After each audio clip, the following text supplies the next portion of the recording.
Bien, muy buenas tardes tengan todos ustedes. Bienvenidos a esta segunda fecha del primer coloquio de estudiantes de doctorado en literatura peruana y latinoamericana.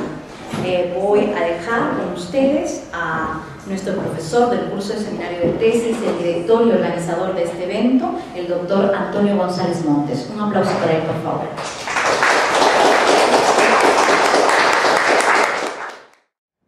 Muy buenas tardes. Agradezco la presencia de este distinguido público en el Instituto Raúl Porra Barrenechea. Agradecemos porque esta es la segunda fecha del primer coloquio de estudiantes de doctorado en literatura peruana y latinoamericana.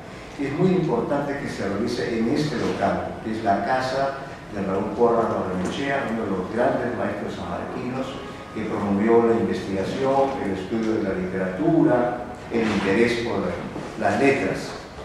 Entonces, este grupo de estudiantes de doctorado del más alto nivel de posgrado de nuestra universidad tuvo la feliz idea de promover este primer coloquio, del cual estamos muy orgullosos porque ha resultado muy exitoso, porque ha permitido además que los estudiantes puedan presentar sus ponencias, como lo harán también hoy día, acerca de las tesis que están realizando y que deben sustentar a partir del próximo año y que son sobre diferentes temas que van a ser de interés para ustedes.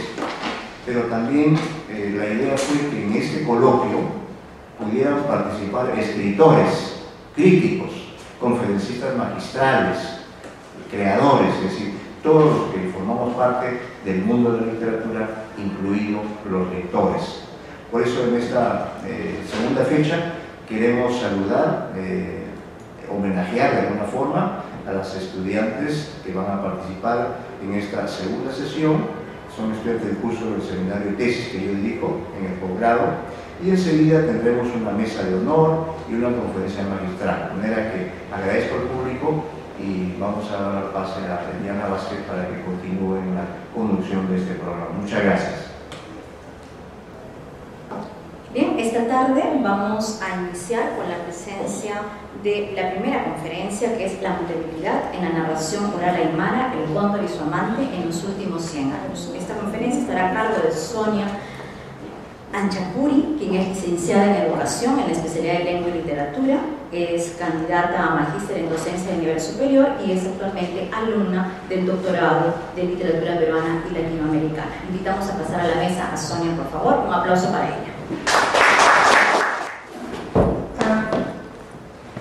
Hilata aka peptiri kondistawi hilatanaka kuyatanaka takpachani kaitanyamira akayatistawi.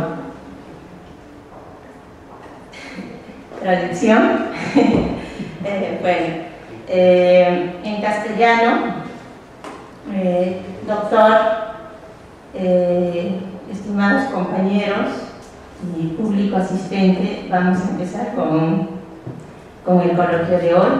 De repente, este trabajo, al igual que ustedes, me sorprendió también de esa manera. Quise saber, de repente, qué narraciones había, ¿no? A partir de una narración que tuve la oportunidad de escuchar a los 24 años, ¿ya? Pese a que yo soy no hable, Roxana, no hable, ¿no? Había un material que quería compartir con ustedes.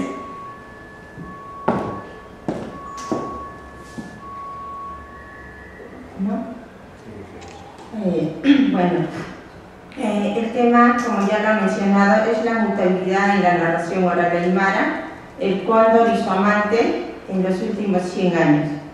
¿Ya? El objetivo que tengo con este trabajo es determinar la forma fundamental y sus derivadas en la narración oral, el cóndor y su amante en los últimos 100 años. Ahora, para determinar la forma fundamental, ¿cierto?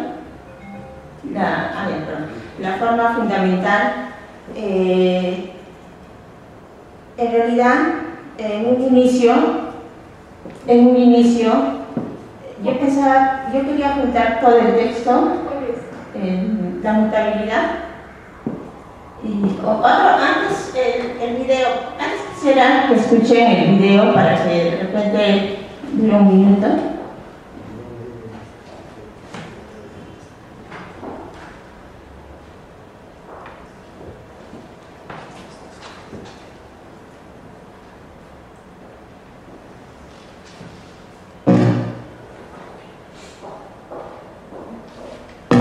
Es una de las versiones o un texto a partir del cual vamos a partir para ir a su derivado. ¿Tiene audio? Sí. Sigue nomás, Sonia. Sigue nomás. Cuéntalo. Cuéntalo.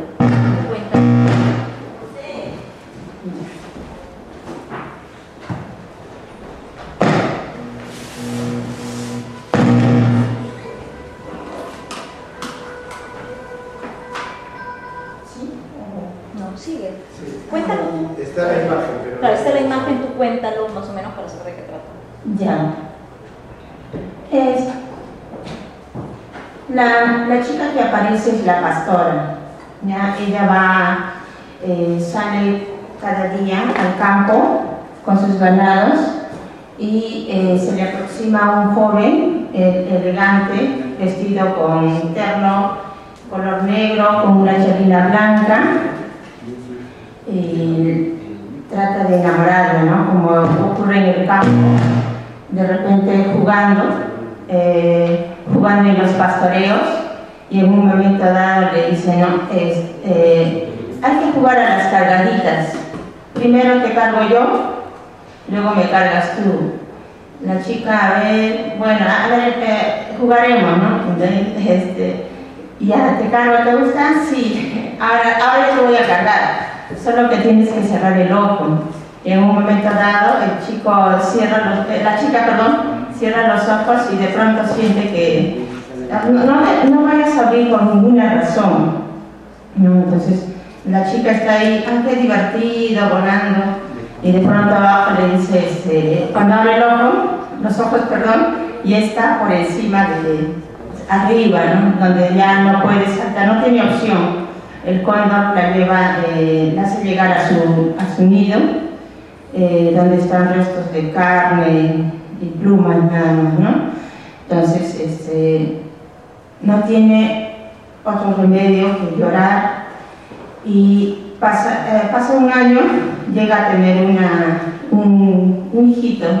En algunas versiones dice que tiene un hijito, mitad humano, mitad ave, ¿no? Entonces, la chica no se adapta a esa vida, llora desesperadamente. Sus padres también la lloran. Entonces, en un momento dado, hay una vecina que viene, el famoso Luli, cantando, ¿no? Hija de quién estará llorando en el monte, en el nevado, en la cueva arriba, hija de quién será. Y la mamá de la chica le manda una pedrada, ¿no? Y le rompe la patita. Y no llega a escuchar el mensaje.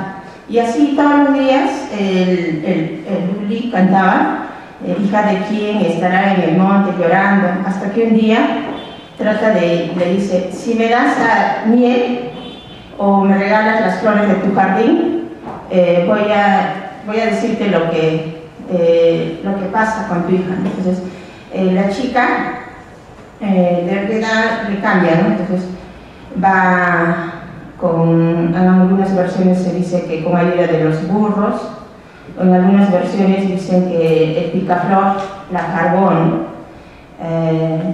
Y la trae, el cóndor, y le llevan 2 sapos, ¿no? Dejan 2 sapos en el nido, un sapo grande y un sapo chiquito, ¿no? Entonces el cóndor llega y le dice, ¿y dónde está mi mujer? El Luli le dice, se han convertido en sapo, ahí están, o sea, se han convertido en un sapo y los dos, ¿no? Entonces, en el primer momento le cree, y después se enteran y va a la casa de la chica y se encuentra con la cruda verdad que no era esa cosa, sino que lo habían cambiado. Y bueno, las versiones que van a ir, las transformaciones que van a ir ocurriendo en el cuento,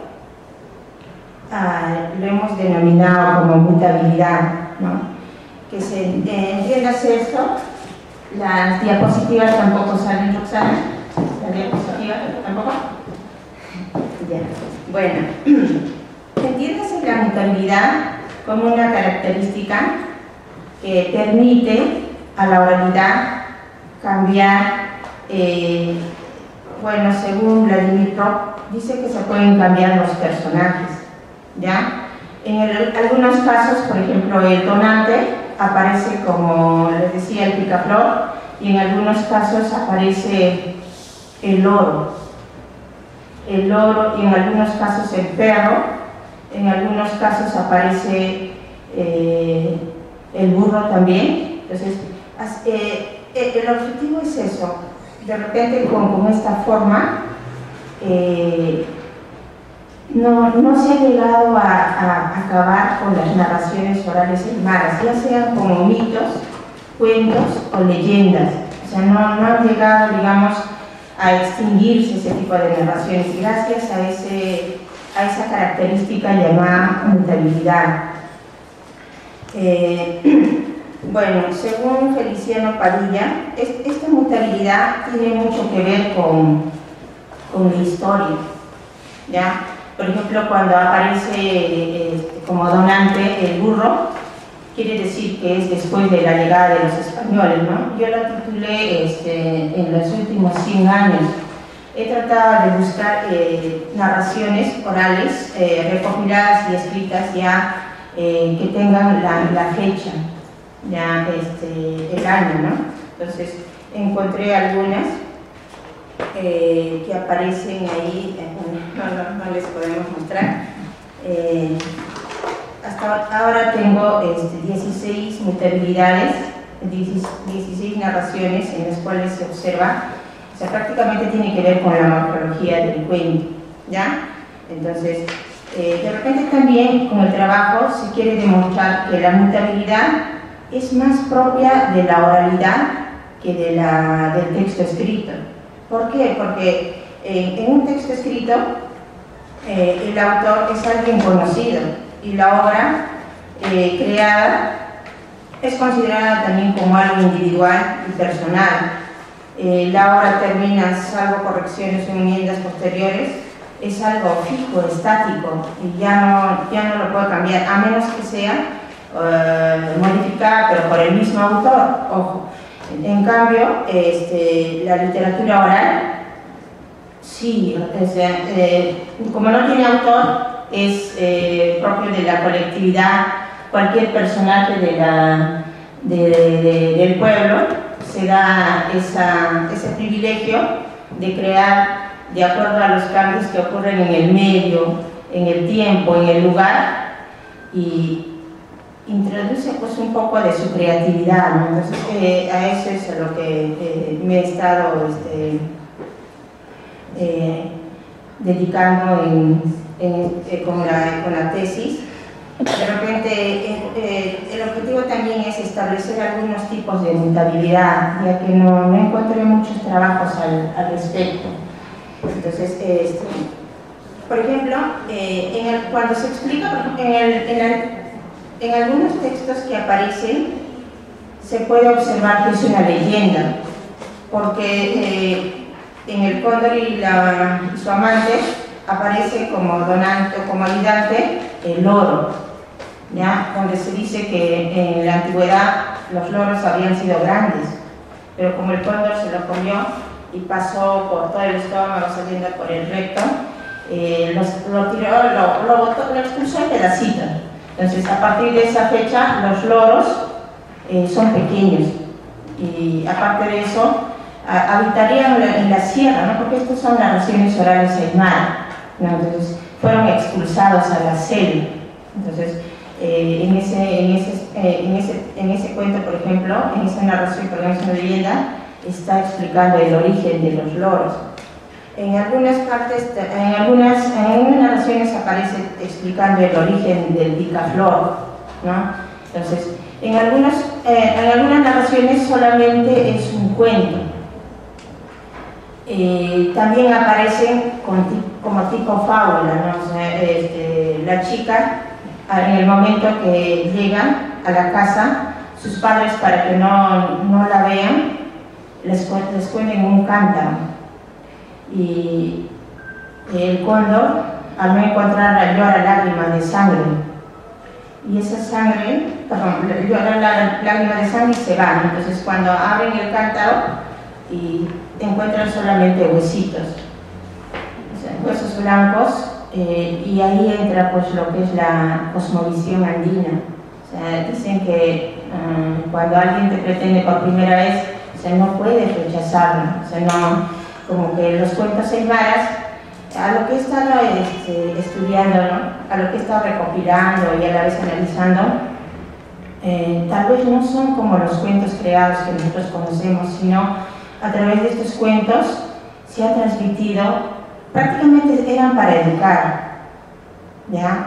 Porque nos da esa sensación de cuando leemos la Biblia, de que es algo sagrado, ¿no? De ahí de repente también mi interés por quererlo estudiar, ¿ya? En algunos aspectos que aparece como mito, hay presencia de dioses que están explicando también del origen de algún lugar, ¿no? Entonces, bueno, como solo les damos como avance,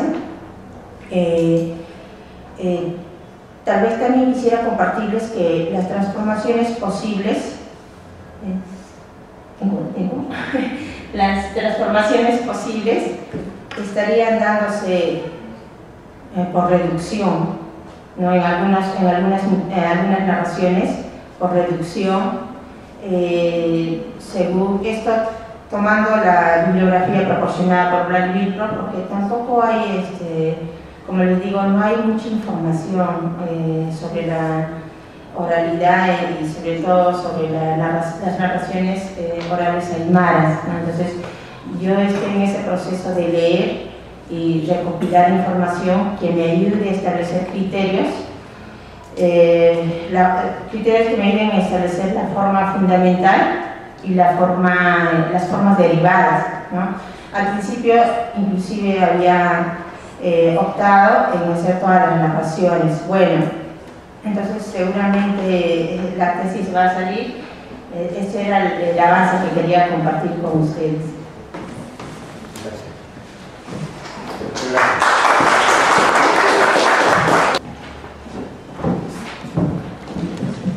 Muchas gracias, Sonia. A continuación tenemos la participación de Roxana Quispe, quien nos hablará acerca del lenguaje de la palabra y la imagen en el Villaicu de la literatura de tradición oral de 4 comunidades quechuas del Cusco. Invitamos a pasar a la mesa a Roxana Quispe. Un aplauso para ella, por favor.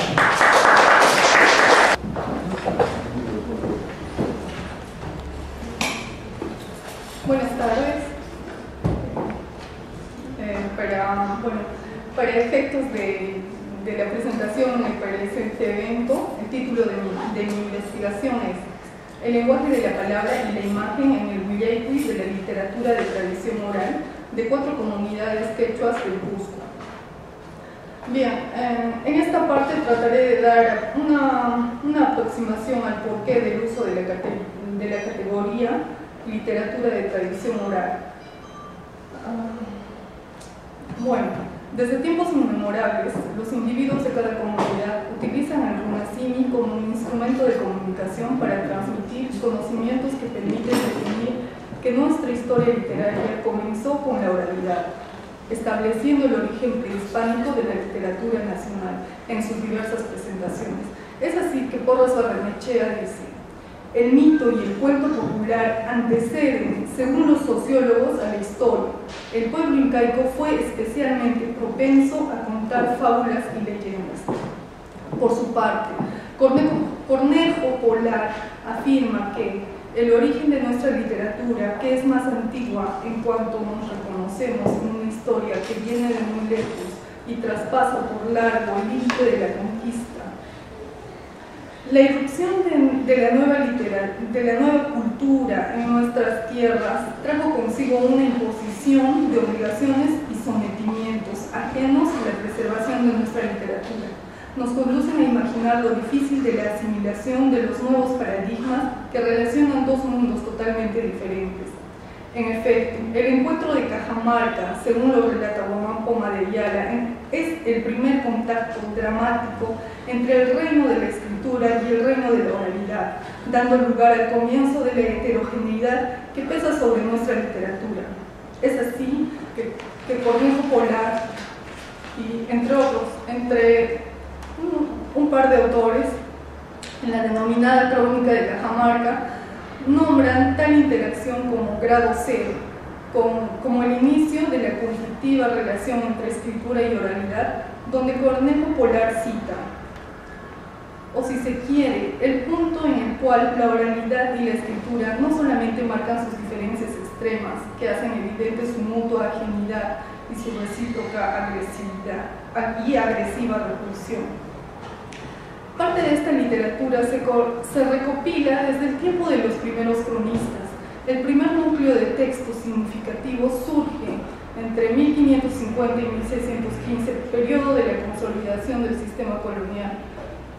Bueno, comienza también con la suma y narración de los incas de Juan de Betanzos, la instrucción de Titu Cusilpanqui, los comentarios reales de Garcilaso el Inca, la relación de antigüedades de este reino del Perú, de Juan Santa Cruz Pachacuti, Yanqui Salcamayua, entre otros.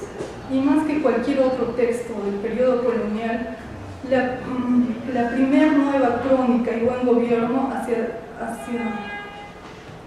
1615 de Felipe Guamán Poma de Ayala, en la medida en que su intersección en el panorama lingüístico no se limita al nivel léxico. Bueno, resultan particularmente significativos. La simple nómina de estos autores sugiere que ellos representan perfectamente las tres categorías básicas de beneficio social según el análisis sociológico del momento, de la primera época colonial: españoles, indios y mestizos. Sin embargo, lo confirmará el examen de sus estrategias literarias, su respectividad social en los últimos aludidos resulta más que relativa. Nuestra literatura, a pesar del dominio español y su acondicionamiento, fue sobreviviendo a pesar de los objetivos e intereses de la Iglesia y las órdenes misioneras presentes en este ámbito. Dirigieron sus expectativas a la reducción estricta de las variedades idiomáticas y la exigencia de la adaptación a las nuevas necesidades, dentro de ellas la escritura. Como dice Martin Lienhardt en la siguiente cita, en una palabra, la Iglesia o las órdenes misioneras optan no solamente por la conservación de los idiomas indígenas, sino por su domesticación o reducción a las normas cristiano-occidentales. La destrucción del sistema antiguo, basada en una articulación equilibrada entre la palabra archivadora y la palabra viva, a imposición arbitraria de un nuevo sistema en el cual el predominio absoluto de la divina escritura europea relega la ilegalidad las diabólicas escrituras antiguas, marginando al mismo tiempo la comunicación oral, que constituirá el trasfondo sobre el cual surge la literatura latinoamericana. Nuestra literatura, considerada como exótica, curiosa, indígena, no está muerta, sigue viva y con el poder de encontrarse vigente en la memoria de nuestros pueblos para ser transmitida a su siguiente generación, y sigue entregando numerosos aportes a la cultura universal, a pesar de los cambios y la relegación que pudiera sufrir. Al respecto del canon literario y el continuo arrinconamiento de la figura de Livio, Espino Relucé anota: el discurso canónico acepta los discursos narrativos en tanto prehistoria, no como una manifestación cultural viva, sino como un proceso clausurado. En última instancia, se produce el sistema discriminatorio que opera socialmente. La exclusión del espacio de la cultura ha sido con frecuencia el lugar que ocuparon las manifestaciones orales y populares. Los conflictos históricos y enfrentamientos con otros países dieron lugar para que el Perú busque fuerza moral y devuelva su mirada al antiguo Perú y a sus raíces autóctonas, dando inicio a la revalorización de nuestra literatura, inicialmente mostrada bajo el término de folclore, bajo el cuidado de muchos estudiosos como Moro Tevez, Bienris, Izquierdo Ríos, Arguedas, entre otros. Es así que en pleno siglo XX de los años 70 logra un sitial importante dentro de los estudios contemporáneos, después de sobreponerse a las consecuencias para el surgimiento como categoría de literatura. Desde ese punto y bajo la denominación de diferentes acepciones como literatura oral, literatura popular, oralidad, etc., que darían lugar a diversas interpretaciones, es que nuestra literatura busca la correcta denominación dentro de su estudio.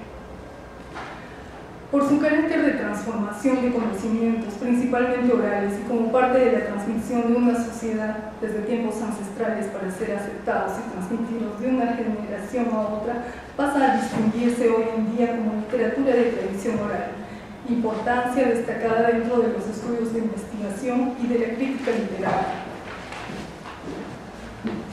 Según Espino Relucé, no todas las manifestaciones de oralidad forman parte de la tradición, solo aquellas que son transmitidas a lo largo del tiempo y de voz a voz constituyen la tradición oral. Por su parte, Godenzi dice que, pero no es la colección inerte de esos objetos los que constituye lo esencial de la tradición. Lo que en realidad hace que la tradición sea naturaleza lingüística es el tipo de interacción que se actualiza entre el objeto, texto del pasado y nosotros, los intérpretes, en el tiempo presente. En tal sentido, cabe recalcar que la categoría principal que se presenta para el desarrollo de esta investigación es la literatura de tradición oral y sus aproximaciones. Al mismo tiempo, la presente investigación también comprende la recopilación de relatos o Huillaycuycuna en su acepción plural, ¿no?, dentro del área geográfica de la presente investigación, comprendida dentro de las comunidades campesinas de Tío, Chosecani, Mancura, Chilchicaya, Canchanura, que pertenecen al distrito de Comacanchi, que a su vez pertenece a la provincia de Acomayo, y la provincia de Acomayo pertenece al departamento de Cusco. Bueno, una aproximación al Huillaycuy. Dentro de la literatura de tradición oral existe el vocablo que se utiliza como Huillaycuy. El Huillaycuy se define como el arte de expresión propia del runasimi o quechua para el mejor entendimiento, que proviene de la memoria y experiencias propias de cada individuo. Necesita ser expresada oralmente para existir, transmite conocimientos para argumentar una narración que es acompañada por gestos, mímicas, etc. En todos los tiempos y formas verbales. Invoca la presencia obligatoria del Huillaycuy, del Huillacu, del Huyaric y de los Huyaricuna dentro de un Imainatan o Malpi, que viene a ser traducido, que invoca la presencia del narrador, que es el testigo o recreador, del oyente o auditorio.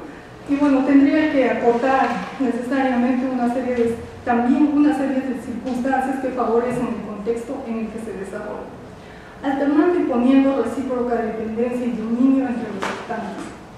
En este caso son muy necesarias las nociones de evento y discurso que propone Gonzalo Espino en su libro La literatura oral o la literatura de tradición oral. El evento como fusión de circunstancias que permiten la producción del texto oral, y el discurso es la construcción que elabora el narrador en presencia inevitable de su auditorio, estableciendo una relación activa de diálogo. A diferencia del discurso escrito, el Huillaycuy es irrepetible de forma idéntica según la experiencia de cada individuo, y cada individuo se apropia del Huillaycuy para expresarlo, en primer lugar ante los suyos, sumergiéndolos en un mundo donde la imaginación juega un papel importante para luego pulirlo y presentarlo ante la sociedad. El Huillaycuy permite descubrir la imagen de cada individuo. El Wiyaykuy es utilizado dentro de un respectivo ayllu y que al mismo tiempo son preservados en la memoria de toda comunidad, aunque más directamente por los Yachajpuna, que al momento de narrar se convierten en Wiyakuycuna, que se podría traducir como los que saben. Los narradores apropiados son quienes se distinguen del resto de sus habilidades particulares para contar, acuden a los recursos semánticos posibles para expresarlo como real y objetivo, donde generalmente y no necesariamente son los más ancianos del aire, y que a través de un tipo de diálogo o rimanacui generalmente son quienes incentivan y dan inicio a las narraciones. Es así como se presenta el Wiyaykuy para ser transmitido solo en momentos considerados especiales. En tal sentido, Porras Barrenechea afirma que el testimonio de Garcilaso y las leyendas recogidas por los cronistas post-toledanos y extirpadores de idolatrías confirman esta vocación narrativa. Los incas amaron particularmente el arte de contar. Dentro del Wiyaykuy se refleja principalmente temas propios de la cultura oral y aún con la influencia occidental mantienen su raíz y naturaleza a través de los factores como la cosmogonía animista, costumbres ancestrales, hábitos cotidianos, el carácter sagrado de la naturaleza, la explicación de los orígenes, la concepción mágica de los mundos, lo fantástico, su fe, sus esperanzas, su sistema de valores, su estética y su idiosincrasia. Según Domínguez, el Wiyaykuy abarca todo. Para el ambrandino, son solo Wiyaykuy, es decir, son narraciones sobre los hechos en los que la realidad y ficción se funden en una sola unidad. Bueno, resumiendo, trataré de resumir con ese tema, pasaré a lo que es el lenguaje de la palabra, desde los signos hasta el Wiyaykuy. Por tal razón, la presente investigación quiere demostrar también que el lenguaje de la palabra está inserto como práctica distintiva dentro del Wiyaykuy, de la literatura de tradición oral. La palabra solo puede ser eso, palabra. Permeabiliza de diferentes maneras las prácticas expresivas, pero si son alineadas con el sentido, la actitud corporal, carga, cadencia, volumen, tono de voz que le dan vida, entonces sufren una transformación, un cambio. Está viva y tiene poder. El interés por las prácticas del lenguaje era escapar a las ciencias mismas de la ciencia del lenguaje, al dominio del conocimiento, que como objeto se dan los lenguajes. Al respecto de la utilidad de volver al estudio de las prácticas del lenguaje, Jacques Fontanille dice: en efecto, el semiótico no se interesa por las prácticas del lenguaje en general, sino por la práctica en cuanto que producen sentido y por la manera como producen su propio sentido. Transmitir el decir de los animales, espíritus, entes, naturaleza, mediante el lenguaje de la palabra es una práctica que predominaba en el mundo andino, muestra el rostro de runa y necesariamente apela a la mirada para dirigir una imagen de lo narrado. La significancia del lenguaje de la palabra se entiende también porque producen sentido en la exacta medida que el curso mismo de la práctica va produciendo una articulación de las acciones que construyen en su movimiento mismo. La significación de una situación y la de su transformación. El curso de la acción transforma en suma el sentido, puesto en la mirada por una práctica en significación de esa misma práctica. Bueno, conlleva también lo instrumental de los enunciados textuales. Esto quiere decir la recurrencia hacia los gestos, hacia las manos, hacia el rostro en sí, y todos los recursos semánticos de cuales nos valemos para comunicar y apoyar nuestra transmisión verbal con el lenguaje de la palabra. Las prácticas que manipulan enunciados textuales, es decir, la praxis enunciativa propiamente dicha, pero también todas las prácticas de interpretación textual, prácticas de crítica y principalmente prácticas de puesta en espectáculo de los textos. Asimismo, nuestra cultura, historia, en el sincretismo hispano-andino, cada tipo de pensamiento de las maneras de entender los fenómenos de la naturaleza, interpretar su realidad en general, el modo para interactuar con el entorno social, van adquiriendo forma y ropaje cuando los reconocemos buscando transmitirlos a través del lenguaje de la palabra. Los signos o figuras por su naturaleza de conjunto expresivo caben dentro de un nivel pertinente de análisis porque descubren los significados de lo que se quiere transmitir. El lenguaje de la palabra en el Guyegui se vale de los signos para facilitar su transmisión. Por ejemplo, en la acepción de en el siguiente término, en esa piedra había unas escrituras. Dicho verbalmente, es donde esta oración no nos informa el tamaño de la piedra, si el personaje tropezó con la piedra o la tenía en su mano, qué sintió cuando vio los códigos inscritos en la piedra, si era un espectador o era testigo de lo sucedido. En esta piedra había unas escrituras mediante el lenguaje de la palabra del Guyegui, dentro del Guyegui sería Anche Rumipis Kelkakuna Casca, pero representado con el lenguaje de la palabra sería Checa Anche Rumipis Kelkakuna Casca. O se puede dar, con la misma oración se le puede dar otra acepción. Checa Anche Rumipis Kelkakuna Casca. Y se cambia de distinta manera y apela a la mirada de nuestro espectador. Bien, para concluir, sin embargo, desde el lenguaje de la palabra, el texto enunciado trata de captar una totalidad que se ofrece como un conjunto compuesto de figuras bajo forma material de datos textuales, verbales o no verbales, y que no se esfuerzan a interpretar. No se trata ya de identificar o reconocer, sino se trata de atribuir una dirección significante, una intencionalidad. También me hubiera gustado mostrar un extracto de los videos, pero parece que el tiempo es tirado. Muchas gracias por su atención. Gracias.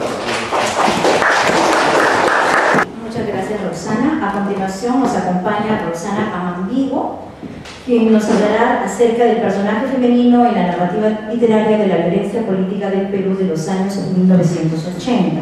Roxana Camán es educadora, es subdirectora de la institución educativa Javier Eló, es magíster en literatura, en lengua y literatura por la Universidad Nacional Mayor de San Marcos. Con usted, Roxana Camán. Un aplauso para ella.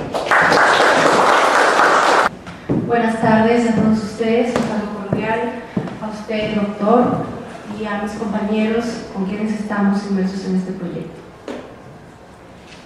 Bueno, mi proyecto de tesis de doctorado tiene que ver con lo que es la figura femenina en la narrativa de la violencia, en el sentido de que, a mi parecer, es un personaje que aún no ha sido tratado digamos, con la consideración que debería serlo, por cuanto la lucha de la mujer en la época de la violencia ha sido una lucha destacada, ya que por muchos años ha tenido que sufrir buscando la verdad y la justicia para las víctimas, ha sido mancillada en su honor, ha sido violada sexualmente y ha tenido que sobrevivir a todo ello para buscar la justicia por los suyos, por su familia, acallando su dolor. Creo yo que la figura de la mujer durante el conflicto armado va a corresponder con lo que es la construcción de la memoria. La narrativa de la violencia política de los años 80 y 90 ha devenido en un boom insospechado que, dando cuenta de los hechos que desgarraron a la nación peruana, muestra nuevos rostros o señala la madurez literaria de viejos conocidos. Hay pues una larguísima lista de escritores que se han impuesto el difícil trabajo de construir la memoria de estos trágicos años a través de su pluma. El dolor de una guerra entre hermanos ha producido páginas que marcan un hito en este periodo de la literatura peruana. Óscar Colchado, Sócrates Usunaga, Dante Castro, Julio Ortega, Félix Guamán, Fernando Cueto, entre los más destacados, han sabido recoger los horrores de cuerpos despedazados, de torturas salvajes e inenarrables, de fosas que esconden restos que reclaman justicia, de ceguera política, de soberbia e indiferencia en los poderosos, para dar forma a través de la literatura de una visión del enfrentamiento entre la subversión y el Estado que inquiere por las causas, denuncia las taras, prejuicios y profundas brechas que caracterizan a la nación peruana y que llevaron a límites extremos los acontecimientos de la guerra. Una visión que pregunta por los responsables, por la identidad de la nación, pero que por sobre todo llama a la comprensión y reflexión de esta infausta época, a la negación del olvido y a la construcción de una nación de todas las sangres, como fue el sueño de Arguedas. Sin embargo, esta cada vez más vigorosa vertiente de la narrativa literaria peruana no ha dado a luz hasta ahora una obra destacada que muestre la perspectiva femenina del conflicto armado interno. La producción de este género ha sido escasa y para el olvido. Por ello, es una grata sorpresa la aparición de la novela de Claudia Salazar, La sangre de la aurora, que va a convertirse en una de las más destacadas en este proceso, no solo por aportar una perspectiva de género, sino también por la calidad artística y la solidez en la representación del personaje femenino, en las laceraciones físicas y morales que lo tocó vivir, condenada por la naturaleza de su condición de mujer. Después de Rosa Cuchillo, no ha habido un personaje femenino protagónico trascendente. La sangre de la aurora nos lo retrata desde su posición social, pero trascendiendo el escenario histórico en una cara poco conocida, exportada o referida, la de su condición femenina ligada a la dicotomía libertad-sumisión. Entonces, el personaje femenino ya no es solo una representación de la mujer y su rol en medio de la violencia desatada por el enfrentamiento de los grupos armados contra el Estado, sino que la figura femenina se engrandece y universaliza hasta convertirse en prototipo, el prototipo de la víctima torturada, mutilada y mancillada, el de la mujer moderna que vive su sexualidad sin complejos, el de la mujer consagrada a una causa y que reniega de los roles sociales tradicionales de esposa y madre, o el de mujer sumisa y pobre a la sombra del marido. Son tres los hilos narrativos que entretejen la historia, correspondiéndose estos con los personajes de Melanie, la mujer excluida, desprejuiciada y la que quiere informar la verdad del conflicto; Marcela, la profesora que se consagra a la lucha armada en cuerpo y alma; y Modesta, la campesina, sumisa y pobre. Estas tres mujeres de diferente procedencia económica, social y cultural se hacen iguales al ser homogeneizadas por la violencia, que hace de sus cuerpos un arma contra el enemigo a través de la violación sexual colectiva. Violadas salvajemente, desgarradas emocional y físicamente, no se abandonan al dolor y encuentran motivos para su supervivencia, y a ellos se aferran. Melanie va a París en busca de una antigua amante. Marcela revive sus recuerdos de la lucha armada y se reafirma en su postura ideológica. Y Modesta encuentra su motivo de vida en el grupo de tejedoras víctimas como ella y en el fruto no deseado de alguno de los tantos que la ultrajaron sexualmente. La vida de estas mujeres se ve marcada por los crueles y salvajes excesos del conflicto armado interno. Melanie es una fotógrafa de clase alta que trabaja para un diario local, amante de la vida nocturna y aburrida concurrente de círculos sociales selectos que reproducen viejos prejuicios de clase, pero que no la juzgan por su homosexualidad, lo que hace evidente una contradicción en la idiosincrasia de la clase alta limeña: liberalidad ante la sexualidad y profundo conservadurismo ante la valoración del otro. Impulsada por conocer la verdad de los sucesos de la guerra interna y captarlos a través de su lente fotográfico, se interna en la sierra. Desafortunadamente es detectada por una columna terrorista que la tortura y viola colectivamente hasta hacerla desfallecer. Para sus agresores, esta fémina personifica el enemigo de clase, el enemigo de raza que hay que destruir, el culpable de los pesares del pueblo, pero también Melanie personifica el deseo de construir la memoria por su búsqueda de la verdad para perennizarla a través del retrato fotográfico. Entonces, la construcción de la memoria no está exenta de dolor. Marcela personifica a la mujer subversiva, la mujer que se consagra a la causa comunista rechazando los roles femeninos tradicionales, sacrificándose y sacrificando a su familia. Abandona al esposo y a la hija para entregarse por completo a la lucha armada. Vivir los roles de madre y esposa significan para ella la pérdida de energía valiosa que podría brindar a su causa revolucionaria. Desde la prisión, a través de sus recuerdos, nos hace testigos de su vida como militante y combatiente de los alzados en armas.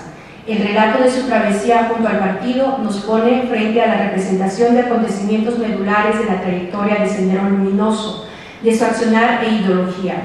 En esta representación, el personaje de la novela llamado Camarada Líder aludiría a Abimael Guzmán Reynoso, Camarada 2 a Augusta Latorre y Camarada 3 a Elena Iparraguirre, los miembros de la cúpula del partido, el Comité Central.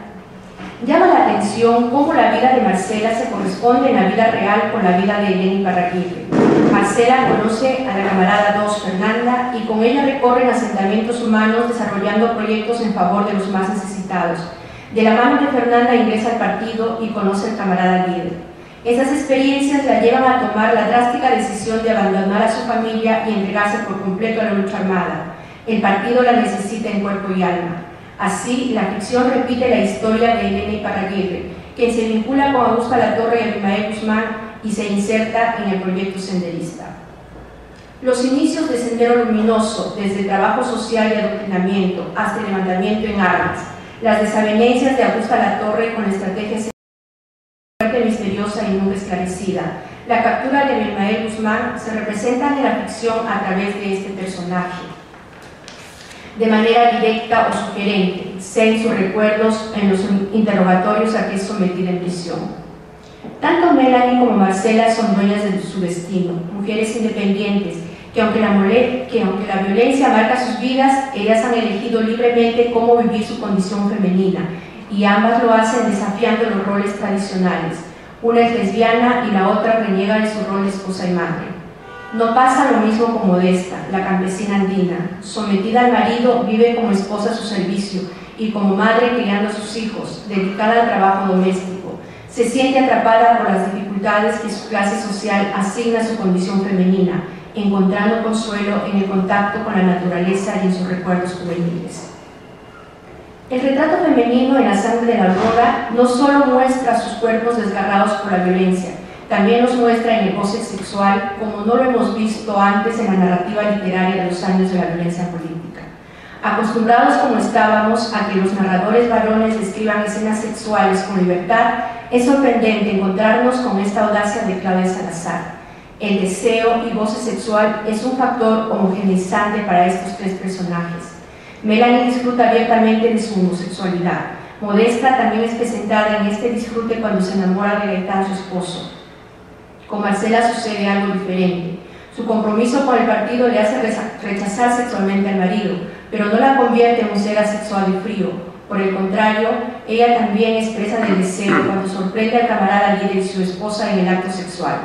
Resulta importante señalar al respecto que este goce sexual se da antes que la guerra desgarre sus entrañas con el afán masculino de humillarlas y doblegarlas, silenciándoles sexualmente. De las tres, Marcela y Modesta representan más cercanamente a las mujeres en medio de la vorágine del conflicto armado. Modesta personifica a cientos de mujeres campesinas pobres, violadas cruel e inhumanamente en este tiempo del miedo, pero que callaron su dolor y no se supieron víctimas, porque frente a la muerte del padre, esposo, hermano, un nuevo rol nace para ellas, el de la sobrevivencia familiar. Entonces se olvidan de sí mismas y se consagran a la familia y a su reclamo por los otros. Dejan el espacio de género tradicional y salen a las calles a luchar por los suyos. Es importante señalar también cómo la novela nos pone frente al nacimiento de una organización de mujeres. Modesta se junta a otras víctimas de su condición y forman un grupo que sobrevive con la labor de tejedoras. De esta manera nacieron las asociaciones de mujeres que durante y después del conflicto armado no solo se comprometieron con la sobrevivencia de los suyos, sino también con la búsqueda de los cuerpos de padres, esposos, hijos y hermanos desaparecidos. Libran hasta hoy una lucha indesmayable por encontrar la verdad y la justicia para miles de víctimas, aunque este último aspecto aún no ha sido recogido por la narrativa literaria de la violencia política. La novela reproduce también con el personaje de Modesta las consecuencias psicológicas del abuso sexual durante estos años. Mujeres embarazadas que dieron a luz a niños con los que no pueden desarrollar un lazo afectivo y los rechazan porque son la prueba viviente de la mastillación brutal de sus cuerpos. Niños que nunca conocerán a sus padres, hijos de nadie que vivirán marcados por este estigma y por el rechazo de sus madres. Variados estudios sociológicos dan fe de ello. Marcela, como ya lo venimos diciendo, representa a la subversiva comprometida plenamente con la causa comunista y la lucha armada. Es admiradora ferviente de su líder. Para ella, este es infalible y es la garantía de la victoria.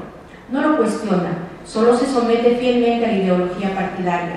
Con este personaje se reproduce el hecho real del rol prominente que Sendero Luminoso asignó a las mujeres, como no lo había hecho ningún movimiento subversivo en el mundo. El texto resalta esta decisión histórica citando frases de los líderes comunistas más conspicuos, Marx, Mao y Lenin. No es casual que se dé inicio a la novela con esta frase de Marx: cualquiera que conozca algo de historia sabe que los grandes cambios sociales son imposibles sin el fermento femenino. Fin de cita. Marcela es un mando militar importante que tiene contacto directo con la Trinidad dirigente del movimiento subversivo, conformada por el camarada líder, la camarada 1 y la camarada 2. Aguerrida, dura y fría, inmisericordia en las ejecuciones, es la responsable de ultimar a sus enemigos con el tiro de gracia. Pretende hacer de su cuerpo un arma revolucionaria. Sin embargo, la barbarie de la guerra desgarra su seno y en manos del enemigo que la veja sexualmente en un afán de anular y castigar su osadía de levantarse contra un sistema patriarcal, se convierte en arma contra sus camaradas. Pero su fortaleza es tal que este episodio trágico solo reafirma su fe en el partido y su líder. La sangre de la aurora nos revela los sucesos de la guerra en el escenario serrano. Mientras las tierras sangra, la clase alta limeña, desinformada e indiferente, se debate entre una tímida curiosidad y el temor al avance de la lucha armada hacia la capital. A esta indiferencia de la clase alta limeña, el texto contrapone dos hechos representativos de los niveles de deshumanización y enajenación a la que llevó el conflicto armado: las matanzas de Lucanamarca y Acomarca en Ayacucho.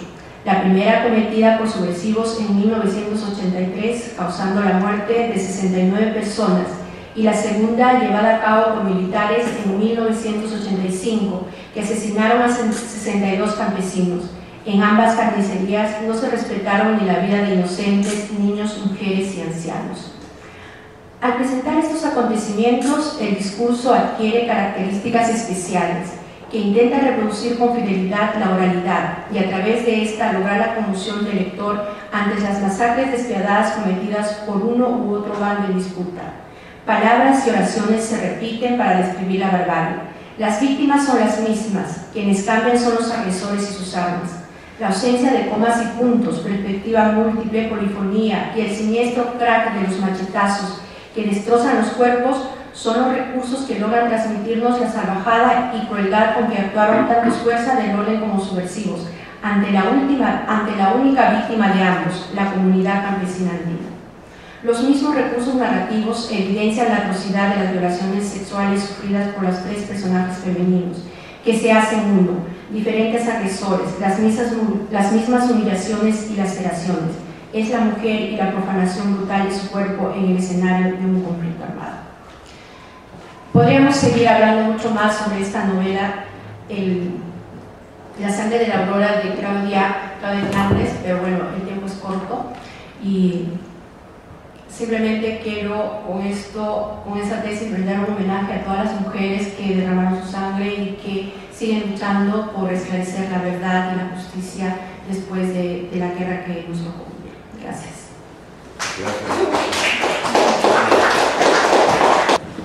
Bueno, vamos a continuar y cerrar esta primera parte de las mesas redondas en las que hemos tenido la participación de los estudiantes del doctorado de la Universidad Nacional Mayor de San Marcos, con las ponencias que son parte de los trabajos de investigación que están realizando, todas estas ponencias muy interesantes.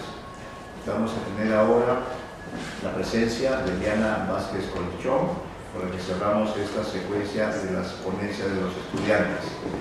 Eliana Vázquez Colchón es máster en Psicología de la Educación Aplicada a Entornos Multiculturales por la Universidad de Valencia y también es doctorante del mismo programa. Es licenciada en Educación en la especialidad de Lengua y Literatura.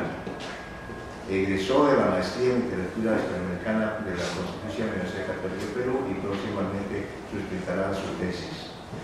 Está está cursando el último ciclo de los estudios doctorales en literatura peruana latinoamericana en la Universidad de San Marcos, y es en esa condición que participa como ponente y organizadora de este importante coloquio. Preside asimismo la Asociación Educativa y Cultural Ventana Abierta, es miembro de la directiva de la Comisión de Mujeres del PEN Internacional. Ha publicado el poemario Columna Vertebral con Arte Redactores en 2001. Sus textos poéticos y trabajos críticos han sido publicados en revistas del Perú, España y Nicaragua. Se dedica a la enseñanza universitaria de los cursos de lengua, literatura, redacción, comprensión lectora, creación literaria, crítica literaria, investigación y semiótica.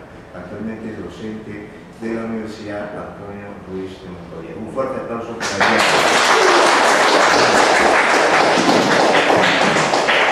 En primer lugar, quiero darle las gracias a todos ustedes por su presencia, agradecer en la persona del doctor Harry Beleva el permitirnos realizar este evento como estudiantes del doctorado en esta casa tan significativa para todos los que estudiamos literatura o los que amamos la literatura de alguna manera.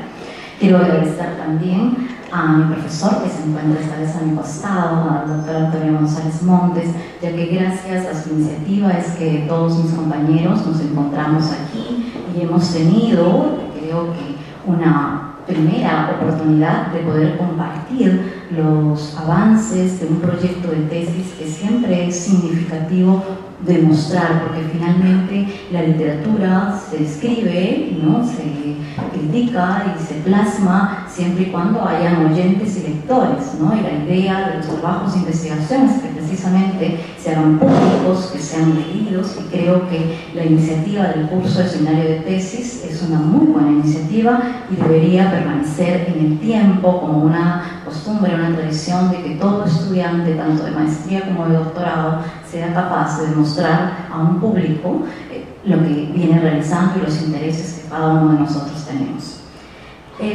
Mi tema de esta tesis doctoral lleva como título Elvira Ordóñez, un vivencial universo humano, que es el mismo que ustedes tienen en el programa. Me imagino que muchos de ustedes no conocen a esta escritora, que además esta noche ha tenido la gentileza de aceptar nuestra invitación para venir a leer, a compartir con nosotros su gran producción literaria. Realmente es una escritora a la que yo admiro, a la que yo respeto, a la que conozco hace muchos años dentro del tránsito del ámbito de la poesía peruana. En primer lugar, en el proyecto de tesis que yo vengo trabajando, porque todavía hace falta mucho por terminar, pero tengo avanzado los primeros capítulos. En realidad el objetivo de mi tesis es dar a conocer, ¿no?, de una manera crítica la obra de esta escritora, y para ello evidentemente hay que plantear ciertos marcos teóricos que nos permitan acercarnos a la obra literaria de la autora, ¿no? Ustedes acaban de escuchar la ponencia de mi compañera Roxana Camán, quien habla acerca de la literatura, de la narrativa escrita por mujeres, ¿no? Y definitivamente en el ámbito de la poesía pues también nos queda mucho camino por recorrer a nivel del ámbito de la crítica literaria. Creo que son muchas las escritoras peruanas que merecen una remirada o una mirada por primera vez, como es el caso de la escritora a la que yo trabajo. Para dar a conocer algunos de los elementos que se presentan en la obra poética de esta autora, es necesario ubicarnos en el tiempo y el espacio. Es decir, ubicarnos en el contexto histórico de la literatura peruana del siglo XX y desde esa perspectiva plantear lo que yo intento llamar el marco teórico. Para conocer las obras de las poetas peruanas del siglo XX se requiere el conocimiento de los códigos discursivos de la época. Nos preguntamos aquí cómo operaba el mundo externo que la rodeaba, qué lugar ocuparon las mujeres en la sociedad peruana. Los contextos varían. A principios del siglo XX aparecen todavía los rezagos coloniales que excluyen a la mujer de la nación y surgen los movimientos feministas que exigen derechos en todos los ámbitos sociales. Es así como las mujeres inician su lucha por una democracia real y efectiva. Veremos que los contenidos estéticos de su producción literaria tomarán siempre los temas culturales y sociales. En el desarrollo de este trabajo se utilizará el término literatura escrita por mujeres, sin dejar de lado los términos literatura femenina y escritura femenina. No tengo nada en contra de ninguno de los términos. Yo, como una persona conocedora de literatura y del ámbito de la investigación, creo que todos ellos, de alguna manera, intentan explicar lo que las escritoras plasman en sus obras. Las mujeres que escriben en el periodo del tránsito de los finales del modernismo y el desarrollo del vanguardismo expresaron un mundo interior pleno de intensidad lírica, expresando sin temor ni vergüenza el hecho de ser mujeres, de sentirse artistas y libres. La mujer peruana se hace conocer escribiendo novelas, ensayos, poesías y avanza sigilosamente entre la intimidación y la represión hacia un enfoque de denuncia. A la vez, su entrada a la política está marcada por el radicalismo ideológico, pasando luego en muchos casos al extremismo, a la violencia. Estas características del proceso de inserción de cambios de la mujer en la sociedad no solo se dio en el Perú, sino también a nivel de Latinoamérica. Con ese bagaje filosófico y humanista, literario y moral, justifica de alguna manera la propuesta equitativa y revolucionaria que se encuentra en el tercer apartado del discurso, en el que María Alvarado, considerada una de las primeras feministas peruanas, propugna con gran lucidez la necesidad de la educación, del trabajo, de la independencia y la ciudadanía para que la mujer sea considerada igual que el hombre. Recordemos que el principio fundamental del feminismo es la igualdad de la potencialidad mental y de la habilidad para el trabajo del hombre y de la mujer. Igualdad probada por la historia y hasta la señora observación de la vida diaria. Las reformas que se van dando a inicios, digamos, de estos procesos de los que acabo de mencionar, se pueden resumir en los siguientes. Primero, dar mayor amplitud y facilidad a la educación, ¿no?, de la mujer, desarrollando su intelecto, sus actitudes, al igual que el hombre.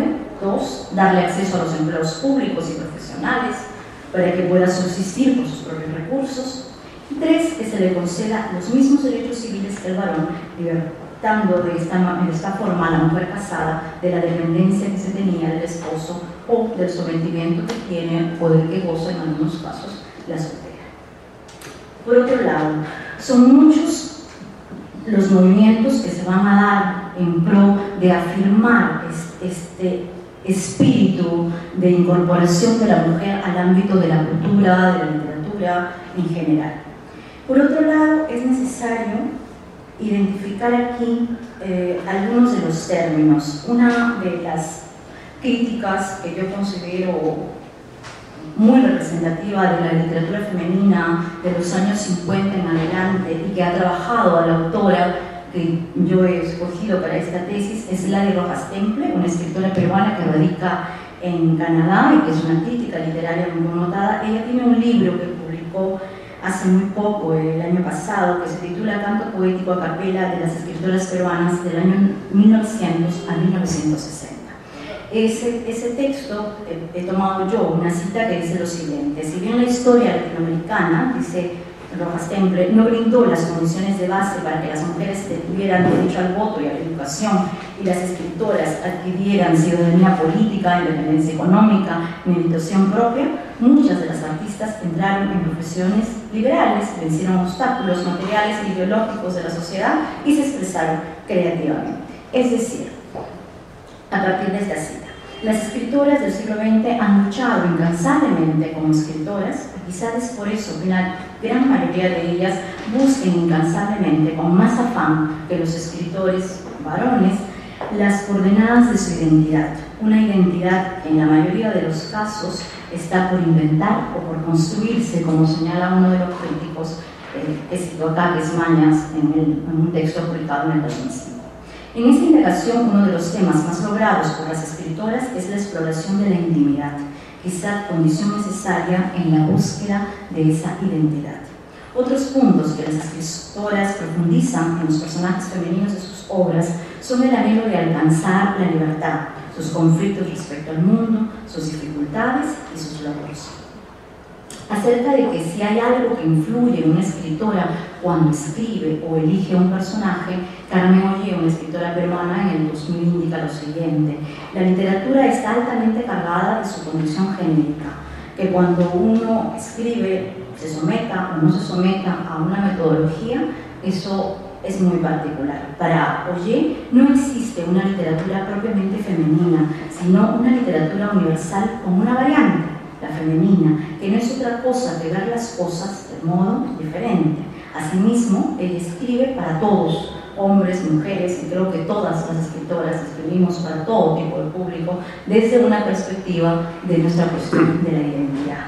Es así como espero plantear este marco teórico. Estoy tomando algunas referencias de Cornejo y de algunos críticos que me interesan en cuanto a los términos de literatura femenina. En cuanto a Elvira Ordóñez es una escritora peruana que nace en Lima el 19 de julio de 1934, es decir, el próximo año estamos celebrando los 80 años de Elvira. Elvira Ordóñez ingresa, digamos, al ámbito de la literatura cuando publica en el año 1956 en Buenos Aires su primer poemario titulado Cuando las sombras hablan. Ella también es una bailarina de ballet profesional y es a su vez una pintora, ¿no?, que dejó hace mucho tiempo la pintura y se dedicó más a la literatura, pero lo fue en un momento y fue bastante elogiado su trabajo. En el año 1963 publica uno de los poemarios que yo considero es el más filosófico de todos, y en eso creo que coincido también con las referencias que tiene Eladio Rojas-Temple acerca de la obra de esta escritora. Oración Blasfema es un libro que se publica en Madrid en 1963 y considero que los temas filosóficos, si bien están inmersos en todos los 9 poemarios que esta autora tiene publicados hasta la fecha, quizá el próximo año salga una edición de su obra completa, pero creo que en estos 9 textos hay muchos elementos filosóficos, ¿no?, más allá de los elementos de la identidad y de la feminidad, que definitivamente también están presentes, ¿no? En el año 1971 publica Vivo en ti, en el 73 Sea mi vida un rayo de tu amor, en el 82 va a publicar Abracanto, y hay que destacar también que ella funda un grupo cultural que se denomina Arte y Tiempo, ¿no?, que más o menos funcionó desde los años 1976 a 1981 y que fue un espacio en el que muchos escritores, tanto narradores, poetas, críticos literarios, participaron de este evento y además tenía una gran acogida. Yo he tenido la suerte de revisar el álbum periodístico que ella guarda de estos años y están todas las notas que sacaba semana a semana el diario El Comercio acerca de estos eventos y de quienes se presentaban. Por ejemplo, Alberto Tauro del Pino, Augusto Tamayo Vargas, Manuel Pantigoso, miembros, ¿no?, connotados en nuestra literatura. En el 77 publica Síntesis Dinámica, en el 82 Abracanto, y además ella es también una narradora. En el año 1999 publica Sinfonía de Amor y Contrapunto, y ese mismo año publica una antología de cuentos de un taller del que ella perteneció muchos años, que se llama Anillo de Muebles, que está conformada por muchas escritoras más. En el año 1999, la Biblioteca Nacional realiza una exposición bibliográfica de su obra conjuntamente con la de 10 poetas destacadas de la generación del 50, ¿no? Y quizá ese sea un término, ¿no?, bastante polémico, en el sentido de que de dónde a dónde, como lo hablo con mi asesor de tesis, que en este caso es el doctor Marco Marcos, y mi profesor de tesis, que es el doctor González Montes, que me acompaña aquí, ¿no?, de limitar si realmente pertenece o no pertenece a una generación del 50, como se le ha venido denominando hasta el momento, ¿no? Se le considera, ¿no?, una de las integrantes de esta generación, a pesar de que, como ustedes pueden observar, sus obras fueron publicadas más en los primeros años fuera del país, en Buenos Aires y en Madrid, ¿no?, años después, desde que ya ella viene a radicar definitivamente a Lima. Integra muchos círculos literarios, es ahora miembro de la Comisión de Escritoras del PEN, a la cual yo también pertenezco, es miembro de la directiva, y a través del PEN es ella con un grupo de escritoras con las que llevamos a cabo un evento que es un concurso literario que hacemos cada año para premiar a jóvenes escritoras o escritoras de cualquier edad que por primera vez publican un libro. No sé si Carlos está listo ahí con lo que tenemos a continuación. En el año 2011, la Feria Internacional del Libro decidió rendir un homenaje a través de la Comisión de Escritoras del PEN a esta escritora Elvira Ordóñez, y yo preparé un material que se mostró en ese momento en la feria. Este material que ustedes van a visualizar se encuentra colgado en YouTube y está también en la página web de la asociación que yo presido, que es Ventana Abierta, www.ventanaabierta.org. Ahí lo pueden encontrar, como muchos de los trabajos que hemos hecho. Es más o menos una especie de entrevista, ¿no?, que se basó en ese día en el que se le rendía el homenaje, ¿no?, para que ustedes puedan conocerla y escuchar su propia voz, y la tendremos más tarde leyendo sus poemas. Pero parar aquí para que podamos escucharla.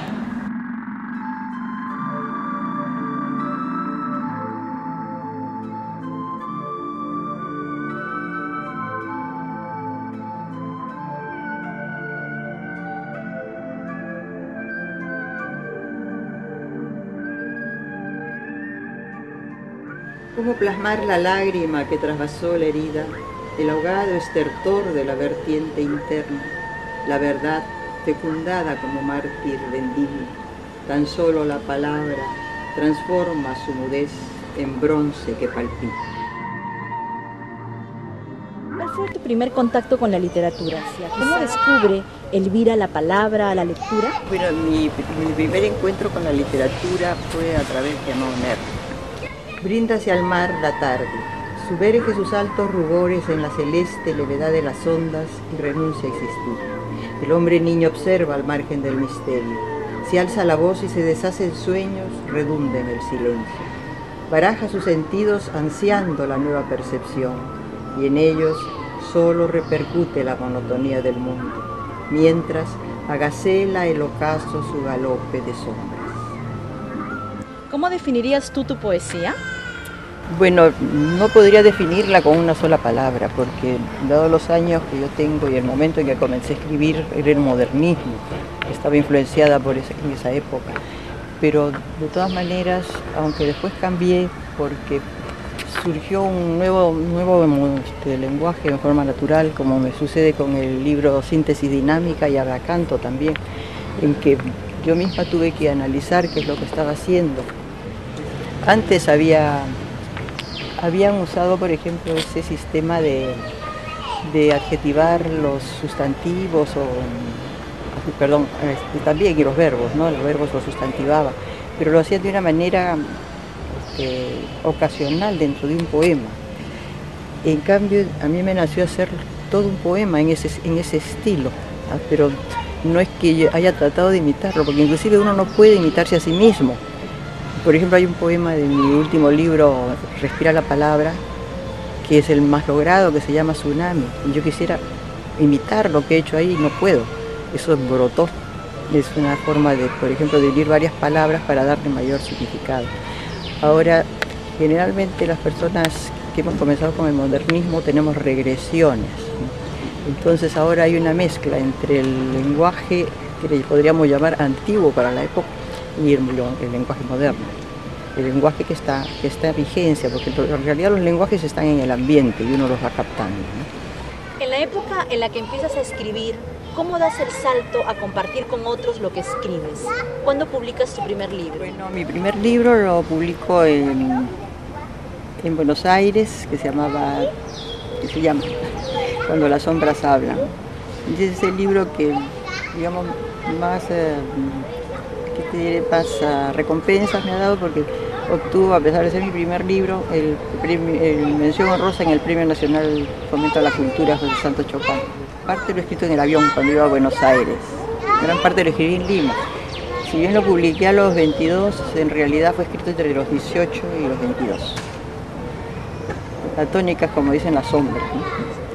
Pero ya más bien el último poema traté de no hacerlo tan sombrío.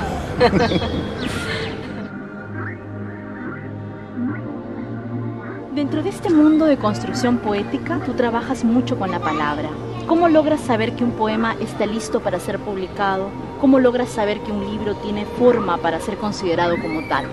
Bueno, nunca publico un libro sin que haya lo que le llaman sufrido el proceso de maduración del tiempo. Trabajo con la palabra, en realidad no trabajo. Primero sale sale el poema, ¿no? Lo que hago es pulir, pero que considero que esté para publicar es cuando ya ha sufrido lo que se llama el proceso de navegación del tiempo, porque sale el poema y tienes la emoción. Y entonces lo ves bajo un punto de vista totalmente diferente. Y ya cuando pasa el tiempo, entonces ya no es la emoción, ahí es donde sale. Dentro de tu poesía, ¿cuáles crees que son los temas que has abordado? Bueno, los más recurrentes, sin que uno busque el tema, es el sufrimiento de la vida, ¿no? La muerte, el amor.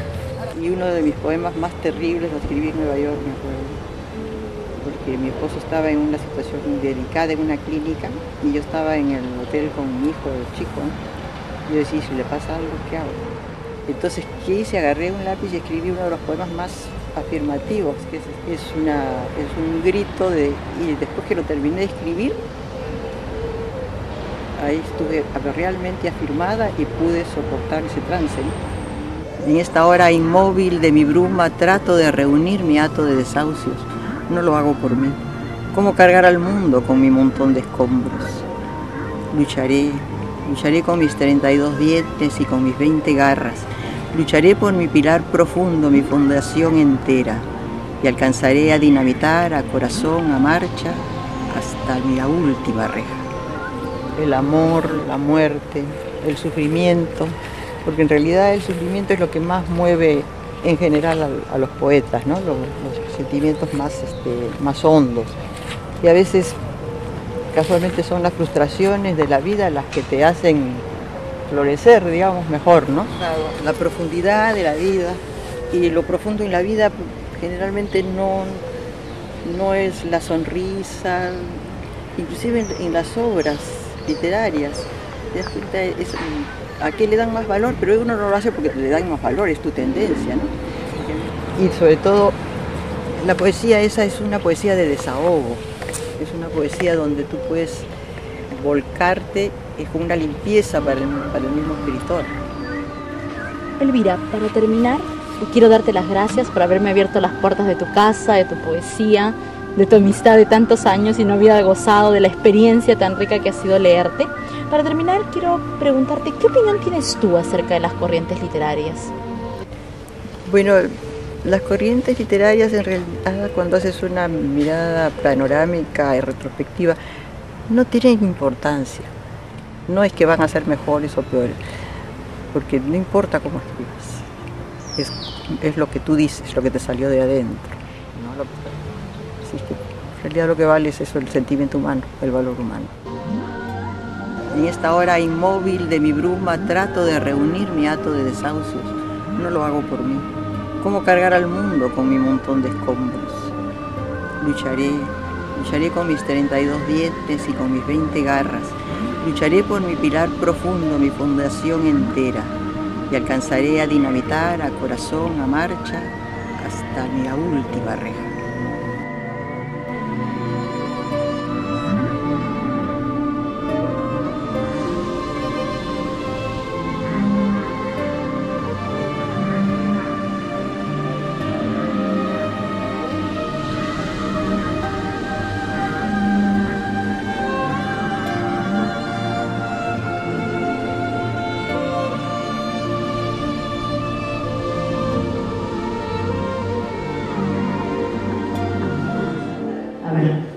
Vamos a ver, bueno, más o menos les voy contando, ¿no? O sea, la idea de este video era de alguna forma hacer un trabajo en el cual ella dé un testimonio de su trabajo literario. Ella tiene en sus manos el libro del que yo les hablaba, el que es publicado en Madrid en 1963, que se denomina Oración Blasfema.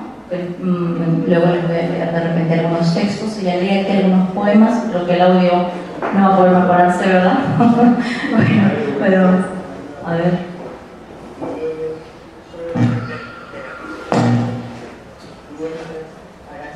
¿Escuchan el ritmo? No, no se escucha. Bueno, no importa. Sí, porque déjalo estático ahí con el rostro de ella para yo poder continuar. Perfecto. Bien, ustedes han escuchado y han visto ahí, bueno, como se puede escuchar de esta versión, el poemario de Elvira Ordóñez, que es Oración Blasfema. Oración Blasfema es un poemario que se publica en Madrid en 1963 y en este libro hay una clara transmutación del tiempo. Desde el título, como ustedes podrán ver, los lectores quedan atrapados en ese intento de descubrir la dicotomía de los términos. Una oración, una plegaria, versus una blasfemia. Ordóñez da a estas dos palabras la significación de momentos relevantes. Leer estos textos es una manera de convivir y contemplar el mundo que nos rodea. El libro está integrado por 15 poemas que no llevan título, sino números romanos que en una perfecta organización aristotélica nos conducen por el laberinto de la vida. Este universo lírico se nos presenta en el primer poema, y voy a leer un fragmento de ese poema, que dice así: el arcoíris multiplica su luz, se triza y precipita por el océano. Hay un chasquido de cristales quebrados cuyos ecos se repliegan hacia el horizonte. Es una inmolación de la naturaleza. Este primer texto es la puerta de entrada a la plegaria y a la contemplación que nos plantea el reconocimiento del mundo, del horizonte y de la naturaleza. En el segundo poema nos encontramos con nosotros mismos, representados de forma universal como el hombre. Dice ella: el hombre niño que contempla el mundo, si alza la voz y se deshace en sueños, redunda en el silencio.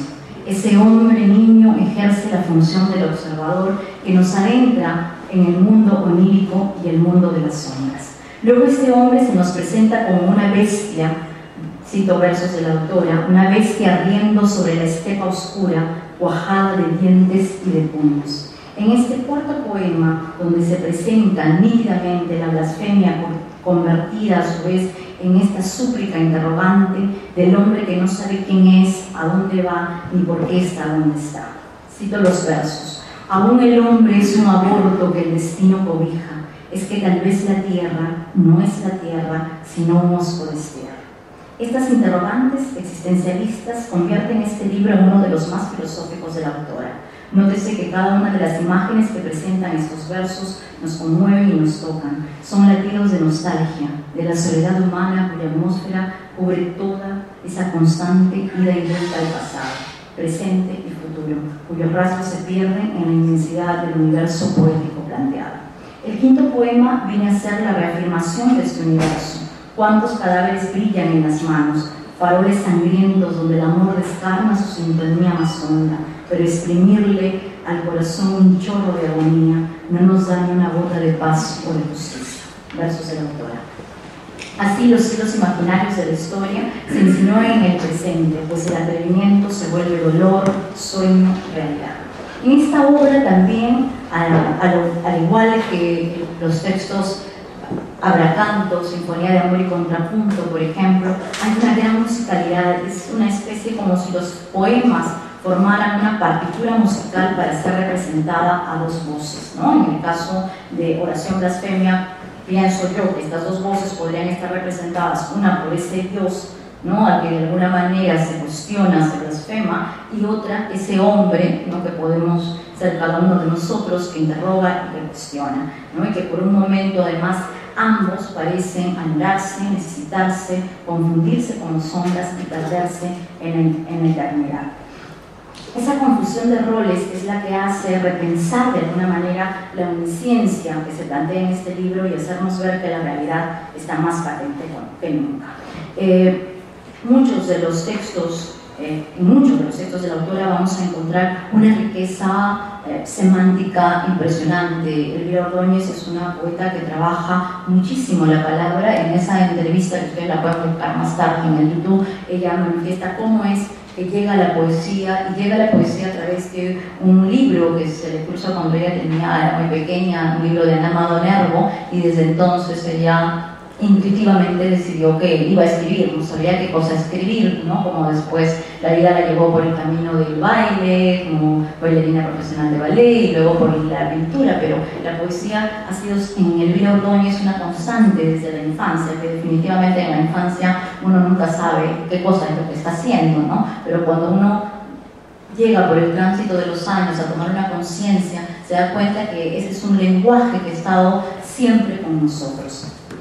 En esta ocasión, en este video que que yo trabajé para esta Feria Internacional del Libro del 2011, fue para mí, como lo es siempre que converso con ella, ahora a propósito del análisis de los textos. Hay muchos de los prólogos de los textos, por ejemplo, hay uno de los libros, tiene un prólogo de Javier Abril, otro tiene una nota de Damaso Alonso, que se la voy a ceder al doctor González Montes para que él le dé lectura a la hora que le toque presentar a Elvira Ordóñez, ¿no? Estordo Núñez, Javier Abril, es decir, Alberto Tauro del Pino. Todos ellos, ¿no?, han de alguna manera hablado sobre la obra de Elvira Ordóñez, y creo que son esos antecedentes los que me permiten ahora poder llegar a un trabajo de investigación como este. Para mí, conversar con Elvira Ordóñez acerca de su poesía es siempre una experiencia gratificante. Tal como ella lo menciona, es muy difícil definir qué cosa es la poesía. Elvira, para mí, es una poeta innata. Muy joven publica su primer poemario en Buenos Aires, que es Cuando las sombras hablan, con el cual además obtiene un premio importante, que es el premio José Santos Chocán. Este libro lo escribió más o menos entre los 18 y los 22 años, ¿no? Pues digamos que acá Elvira descubre que realmente lo que quiere hacer es escribir poesía, ¿no? Aunque también, como han podido escuchar en la breve reseña que ha hecho ella, también incursiona en la narrativa. Como ella menciona, su primer contacto con la literatura fue a través de Amado Nervo. En esa búsqueda de la palabra es que Elvira logra un lenguaje poético que nos lleva por los libros Síntesis Dinámica y Abracanto. Ambos poemarios reflejan la madurez del trabajo literario y la búsqueda infatigable de una voz que se instaura como un vivo reflejo humano, de ese ser humano en toda su dimensión, en sus múltiples yo, conflictos y contradicciones. Y es por eso que yo decidí colocar ese título al trabajo de investigación. Así nace en ella el escribir un poemario completo en el que prime la articulación y la substantivación de los verbos. Así trabaja cada libro con diferentes estilos, diferentes lenguajes. Para Elvira es importante que un libro o un conjunto de poemas sufra la maduración del tiempo, ¿no?, como todo buen escritor. Luego viene el proceso de la depuración y finalmente, si ella así lo decide, se publican o no se publican, ¿no? Elvira, en algunas conversaciones personales que hemos tenido, me muestra una serie de textos que he escrito y que, claro, son aquellos que pasarán, ¿no?, al olvido porque no serán publicados porque ella no lo permitirá. Los temas son una constante en todos sus libros y van entre la dicotomía de la muerte y el amor, ¿no? Quizá todo esto nazca de las experiencias no tan gratas que nos separa a todos los seres humanos de la vida. El sufrimiento es lo que mueve de alguna manera a los poetas y son las frustraciones las que los hacen florecer. No es la alegría en el caso de Elvira, pero lo que la hace escribir es más bien lo contrario, ¿no?, el proceso del dolor, de las situaciones críticas que les ha tocado vivir. En algún momento Elvira me comentaba que ella, en la época de su vida, o en las épocas de su vida en las que ha tenido momentos gratos y felices, pues nunca ha podido escribir, ¿no?, que más bien escribe, ¿no?, en los momentos en los que a ella la han tocado como persona, como ser humano. Ella sonríe al ser consciente que su poesía no nace de las experiencias gratas, ni siquiera cuando empezaba a escribir, ya que su punto de partida, su punto de creación es siempre el dolor. Las corrientes literarias y las modas que se imponen nunca le han preocupado. En verdad, para ella no tiene ninguna importancia el cómo escribas, el qué escribas. En realidad, para Elvira vale el sentimiento humano. Precisamente ella me explicaba que cuando dejó la pintura, la dejó porque ese día que ella se levantó, ¿no?, a hacer sus trabajos artísticos, sintió que ese momento era el fin, que a partir de aquí ya no más la pintura, ¿no? Igual le pasa con la poesía. Bueno, hasta ahora no ha pasado eso en la poesía, afortunadamente, para que no nos prive de más textos. Para mí, leer y releer a Elvira es siempre reencontrarme conmigo misma, con el mundo que me circunda, con la mujer que soy. Y termino esta participación citando unos versos de ella que dicen: tan solo la palabra transforma su mudez en bronce que palpita. Muchas gracias.